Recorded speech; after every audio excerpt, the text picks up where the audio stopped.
Welcome to the F'd Up podcast. It's nice Thank to see you again. Excited to be here, man. Appreciate it. Yeah, we're going to be talking a lot about Yeah. XRP today. Okay, let's get Right, it. we're going to go. You cool going down some rabbit holes? Let's go. All right. So My favorite thing. So obviously me and you share a following, but there's also people that follow me that don't follow you, vice versa, Yep. right? Yep. And a lot of people hear you talk about XRP. They've heard me talk about it. I don't know enough about it. Got it. I think you're when I've listened to people over the years, you're somebody that's more knowledgeable than most, right? I think it's going to be here. I tell my following all the time. It's going to be here, but how big is it going to be? Is it going to be the 589 like the Simpsons said, right? Is it like what's that rabbit hole, right? Yeah. But no, so my question and my following's question to you was, why are you so confident that XRP is going to be part of the global banking system? Great questions. Well, I came from the global banking system, so I think we'll start there. So when I left the banking system in 2017, went on this journey to find myself, I ended up finding XRP. So somebody walked in one of my facilities, one of my businesses, and I was like, have you ever heard of XRP? And I was like, at that point in my life, I was completely anti-crypto, right? Coming from the banking system, it was Bitcoin's a fraud, it's used for money laundering. Right. And so they walked in and said XRP. The first thing I pulled up was a phoenix rising from the ashes. And if you know my personal story, I'm kind of like the phoenix rising from the ashes. So I was intrigued by that. And then I started to dive into the actual mechanisms of XRP and the utility of it. And the first thing I said to myself was, why don't banks use this?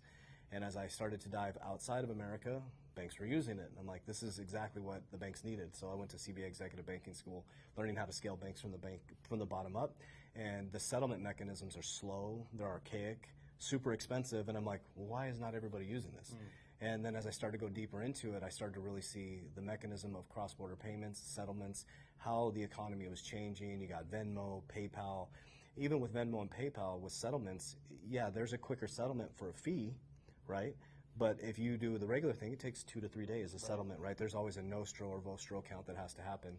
And I'm like, this actually solves the liquidity problem. And so that's how I got introduced to XRP. And when I started to realize, I'm like, oh my gosh, this can actually solve liquidity crisis. It can solve that nostro vostro that's happening right now. So that's how I got introduced to it.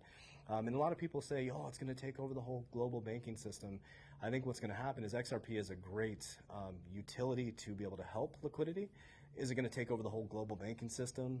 I don't know about that, but it is a service that could really help the liquidity crisis within the banking. So that's where it started out for me. See, that's where it turned me off. Right, with XRP was that everybody's like, this is the only thing we're ever going to need. No.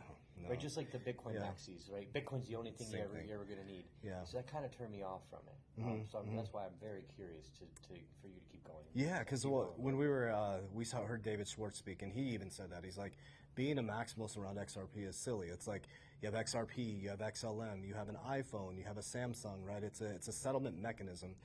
Now, the way the company is run, so I invest in crypto. I call myself a Warren Buffett style investor. When I read the book Intelligent Investor, Warren Buffett read it at 12 years old, and he switched from investing in stocks to companies. So I did the same thing with crypto. So because what I knew about it was very speculative. It was according to bankers. It was used for money laundering, rat poisoning, and all this stuff. So I started to look at it, and I'm like, wow, Ripple, the company, is a very well-run company. So number one, very well collateralized. I looked at their board of directors. I looked at their leadership team, and I'm like, not only is Ripple a great company, but XRP has an awesome utility. So as I looked into that, so I became a big proponent of it, and then all of a sudden, boom, December 20th, 2020, they dropped this.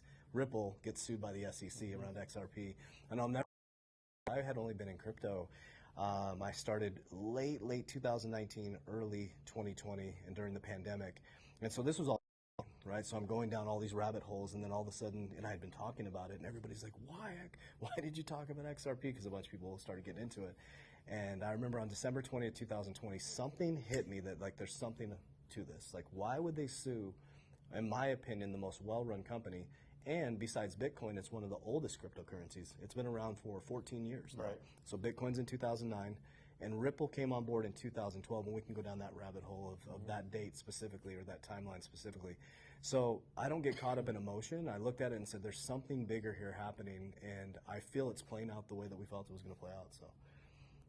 Hey, I mean, I'm starting to get on board with that. I just bought some the other day, and I've always told my following, you guys know, I've told you, XRP is going to be one of my biggest plays the next bull run. Yeah, I agree with that. This one, I still think it'll do. I mean, I still think it's going to do well. Yeah. This entire market, people have no idea what's coming in 2025. Right.